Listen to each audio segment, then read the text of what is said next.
Well, this week I'm stripping in the bush. And no, it's not what you think. I'm harvesting wild berries.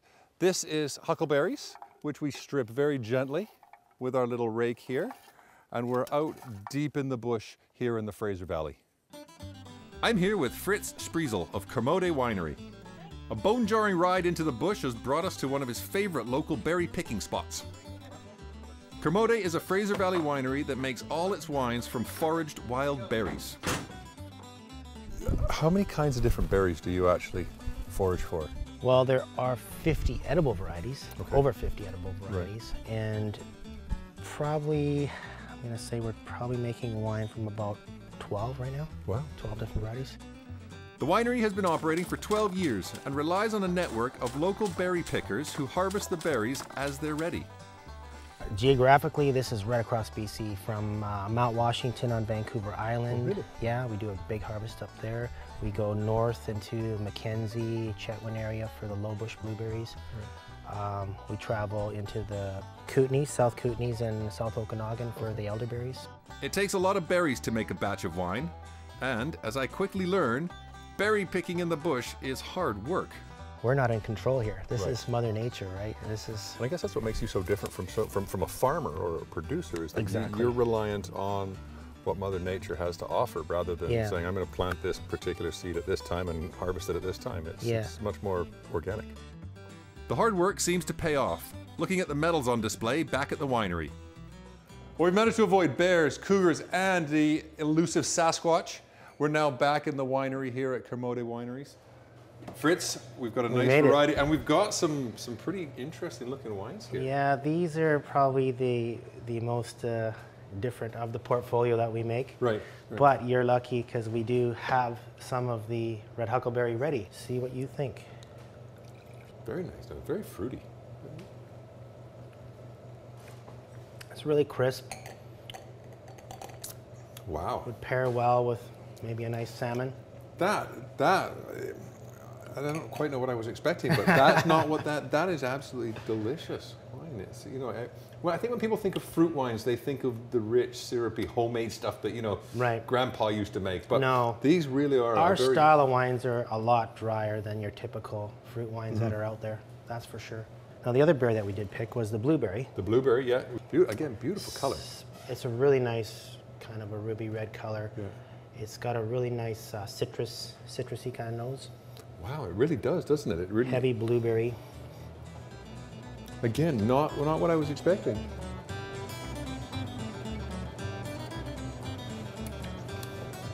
That is nice. I'm surprising you, ain't I?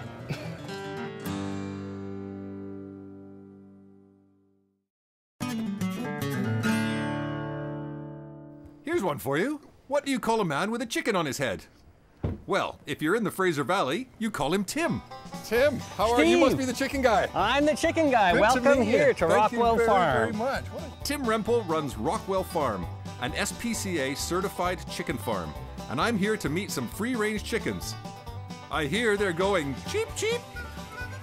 So this is a 1,000 square foot room that we have here. Okay. And in here I have 1,000 chickens. These birds are 33 Really? It doesn't days look old. like there's 1,000 chickens No, in here. we give them a lot of square footage. Actually, we give double the square footage that we give to the birds with the SPCA certification. So you could have 2,000 birds in this space. Commercially, I could.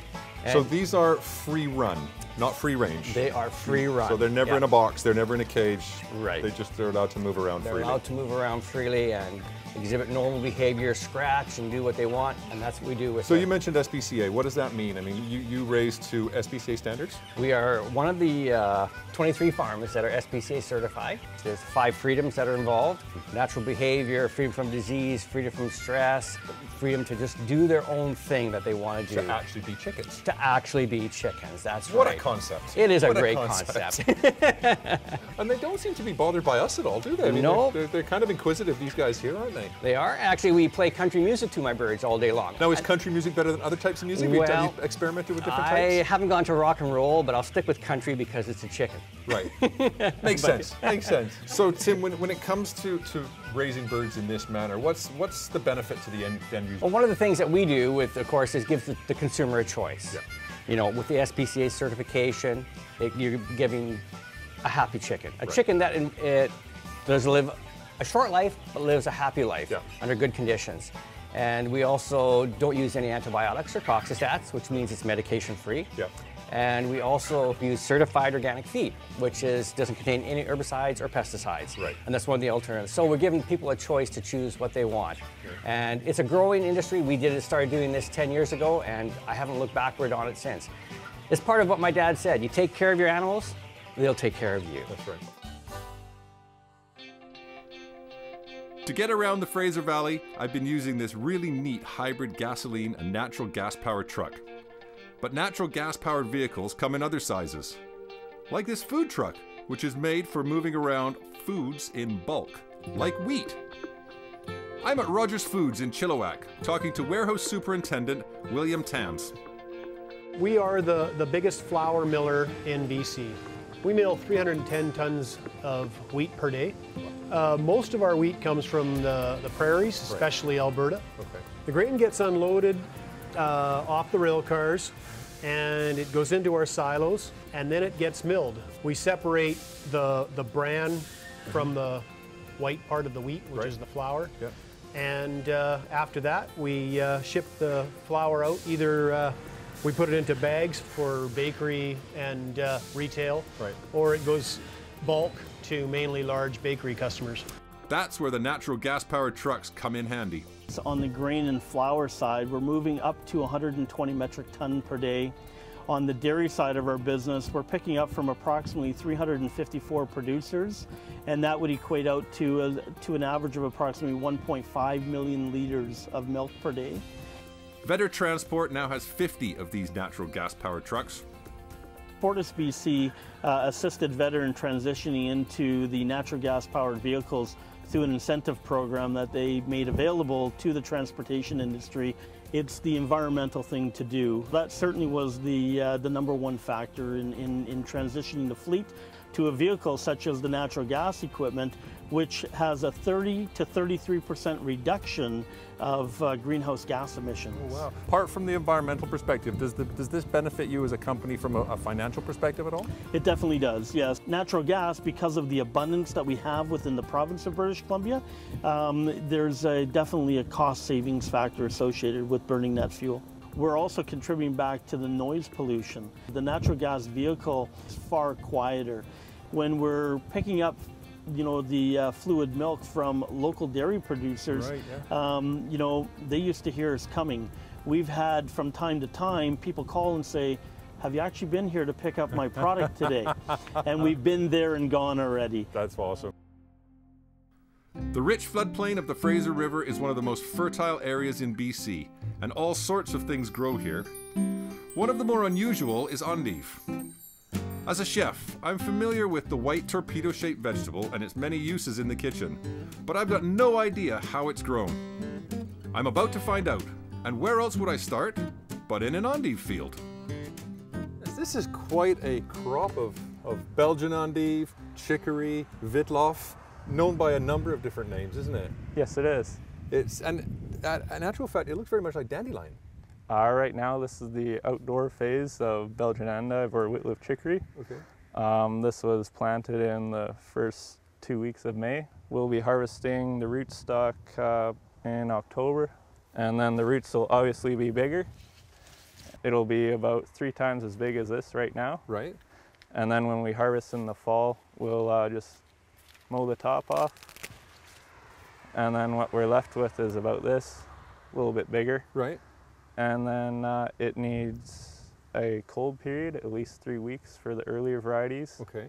And then later varieties will need even 8 months or longer. Back indoors, Marinas leads the way to one of the huge freezers to show me the next stage in the process.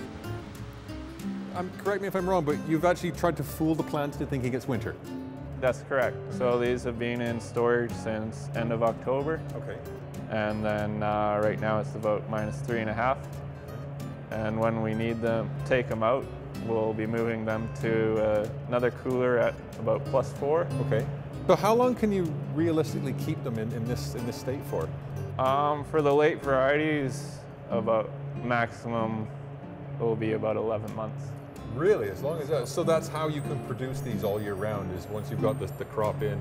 So how long can you grow outdoors? Usually from just May until October. After a brief artificial spring, the endives are replanted in hydroponic trays. But to get their characteristic pale leaves, they're grown in the dark. Oh my goodness. This is the Belgian endive we know and love. Yes, it is. And there we have it. There is our traditional Belgian endive. These have been growing about 18 days in the dark. Okay. And we'll probably start harvesting these end of the week. I am very, very impressed at the lengths you go to get to this, as we now recognize as the Belgian endive. It's such an in-depth process. I had no idea.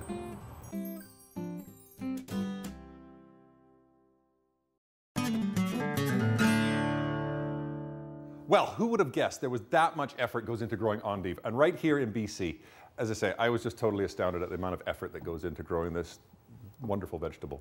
Now this week, I have been told I have to be on my best behavior, because if I don't, apparently I'm going to get taken down. And the reason is because we have the pleasure of having Sarah Kaufman. Thank you very much for coming in. Strike Force fighter. Yes, a strike force fighter. So I fight in mixed martial arts. Mixed martial arts. So I promise I will be very well behaved today. So what do you do? I mean, what is a strike force fighter? Mixed martial arts actually consist of? Well, it consists of boxing and kickboxing, wrestling, Brazilian jiu-jitsu, kind of all blended together. So pretty much anything goes. anything goes, but dirty fighting. You can beat me up in any kind of fight. Yeah, standing on the floor, anywhere. Okay. Well, before we get going, just remember I have a knife. All right. Me too.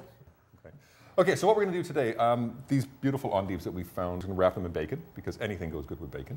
Absolutely. And then just a nice light tomato vinaigrette to go over the top. So it's kind of a hot salad. Sounds great.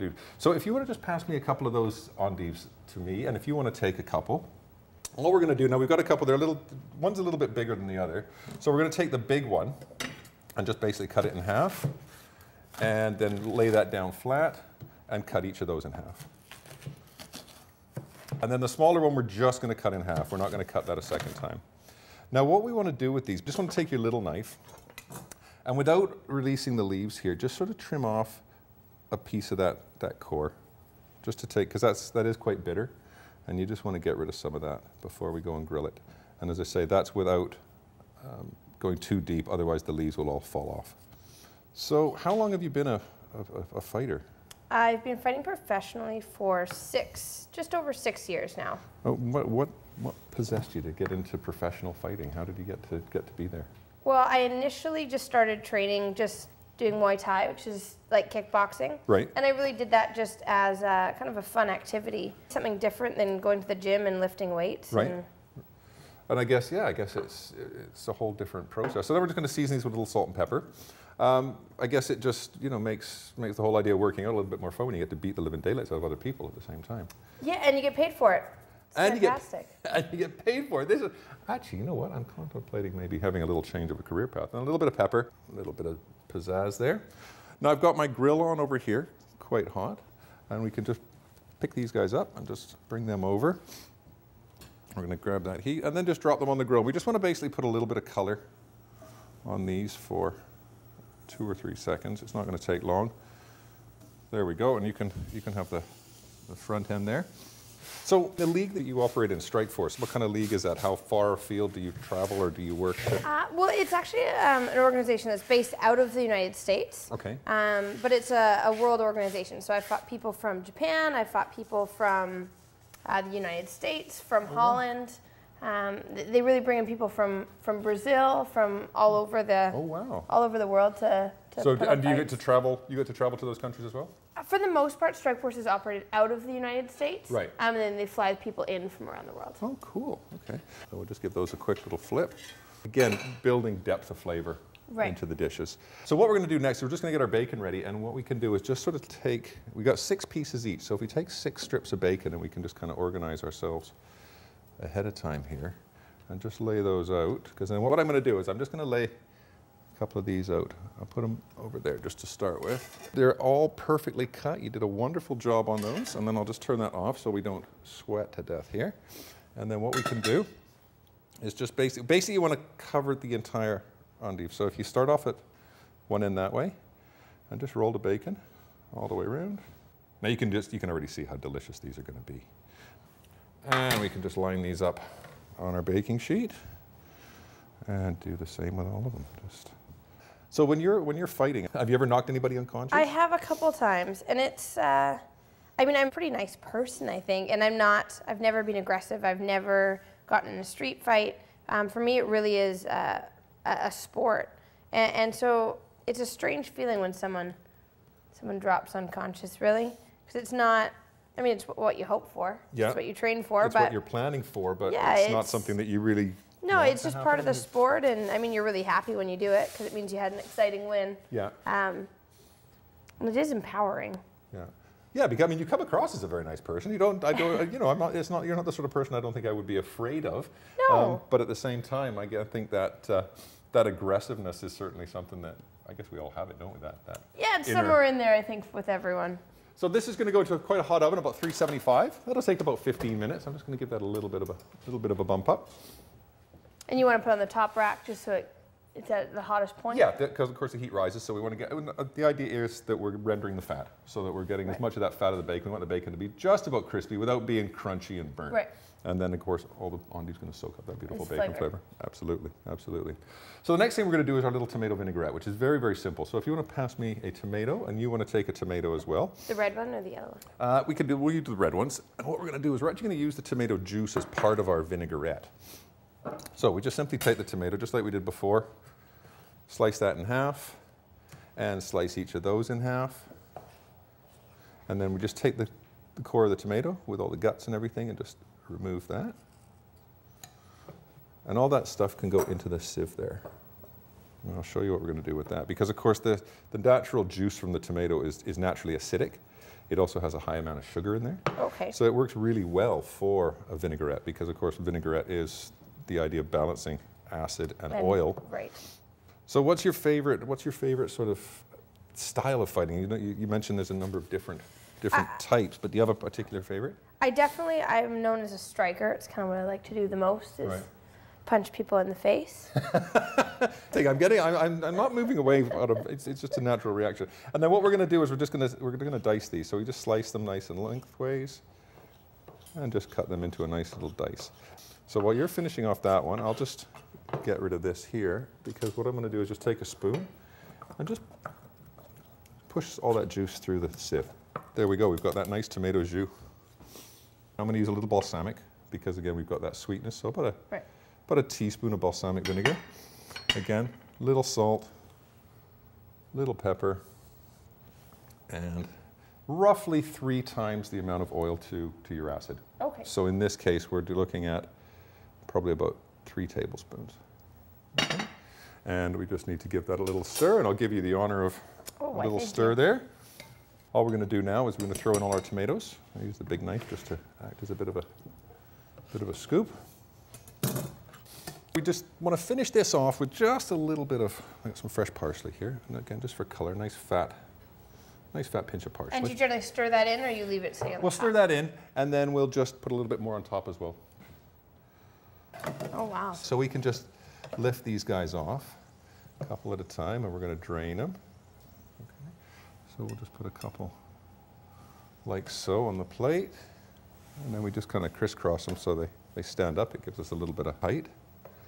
Do that one. And what I'm going to do is I'm going to give you the vinaigrette. If you want to just stir in that parsley. Absolutely. And then just drizzle it nice and gentle. So just across the top here? Yeah, yeah, and it'll just kind of drop down through everything. What do you think? That's actually really good. The endive has a whole different concept or component to it, doesn't it? And I actually don't usually like bacon because it's so fatty, but Absolutely delicious. And those are just some of the flavors of the Fraser Valley. Well, we're really cooking the books here at Flavours. For all the great local recipes from season 1 and 2, see our brand new cookbook available in a bookstore near you, or visit our website, flavorsofthewestcoast.net, for a full listing. And with this dish, we've chosen to pair the Phillips Blue Buck So there's a few flavors happening within the dish. So we've chosen the Phillips Blue Buck because it is a bit of a bigger ale. Helps to match the acidity in the tomato vinaigrette and pairs well nicely with the bacon. Blue Buck is the beer that puts Phillips Brewery on the map. It has become a cult favorite here in Victoria, and we're proud to have it as the cornerstone of our 2-mile beer diet here at the Barton Banker.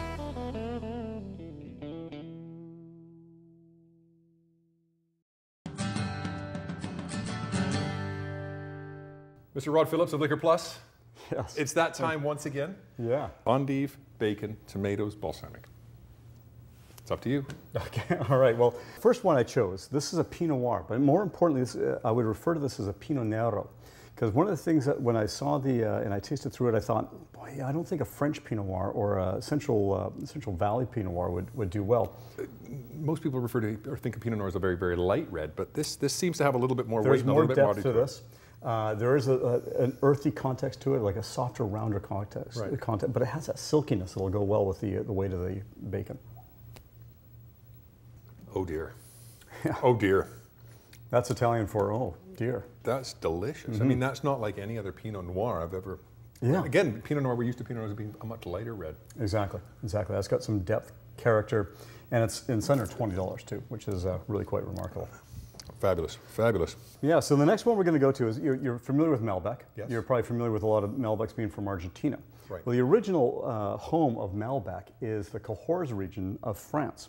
Oh, really? And that's right. And generally, Cahors Malbecs, if you're tasting them right out of the vineyard or right out of the barrel, they are so tannic. You have to wait at least 10 to 15 years. Right. So but there's now a few producers that are producing this very fruit-forward, very friendly style of Malbec, and this is one of them. And this is just a phenomenal, phenomenal wine. You get that leathery. There's violets in there. That's right. And that's what you can tell old world wines. That's right. And I pulled out the violets and the lavender was really what made this work for me. Well, you really get that when you taste it. That floral note is certainly an obvious component to that wine. Get a sense of the texture. Like the weight of the bacon is going to really pick up nicely with the wine here. We're going to play a little cricket now with this. This comes from Down Under. Down Under, okay. This is a Shiraz. Shiraz is a classic bacon style wine, or a wine you would pair with bacon or anything pork or cured meats. And the nose, can you pick big, fruity, rich plums. There's cinnamon and vanilla, and look at my bicep. It's getting all excited because of this. That's a spicy wine. That's right. That's right. I don't know what to say, Rod. You're a master at this, and I'm very, very pleased. Good. Thank you. Thank you once again. Cheers. Good to work with you.